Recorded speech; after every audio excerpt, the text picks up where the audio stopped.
திருவண்ணாமலை அண்ணாமலையார் கோவிலுக்கு சித்ரா பௌர்ணமியொட்டி பக்தர்களின் வருகை இரண்டாம் நாளும் அதிகரித்து காணப்படுவதால் போக்குவரத்து நெரிசல் ஏற்பட்டுள்ளது.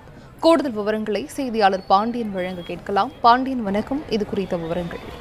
சித்ரா பௌர்ணமியின் இரண்டாம் நாளில் லட்சக்கணக்கான பக்தர்கள் திருவண்ணாமலையில் குவிந்ததால் சுமார் 1 மணி நேரத்திற்கு மேலாக போக்குவரத்து பாதிக்கப்பட்டுள்ளது. சித்ரா பௌர்ணமி நேற்று அதிகாலை 4:16 மணிக்கு தொடங்கி இன்று அதிகாலை 5:47 மணிக்கு நிறைவடைந்தது. இந்நிலையில் நேற்று அதிகாலை முதல் இன்று இரவு விடிய லட்சக்கணக்கான பக்தர்கள் திருவண்ணாமலைக்கு வருகை புரிந்து 14 கிலோமீட்டர் கிரிவலம் மேற்கொண்டனர். சித்ரா பௌர்ணமி நிறைவடைந்தும் இரண்டாம் நாளான இன்று தமிழகம் மட்டுமின்றி கேரளா, கர்நாடகா, தெலுங்கானா, ஆந்திரா உள்ளிட்ட பல்வேறு வெளி மாநிலங்களில் இருந்து லட்சக்கணக்கான பக்தர்கள் திருவண்ணாமலைக்கு வருகை புரிந்ததால் திருவண்ணாமலை வேலூர் சாலை அண்ணா நுழைவாயில் அருகே 1 மணி நேரத்திற்கு மேலாக போக்குவரத்து பாதிக்கப்பட்டது.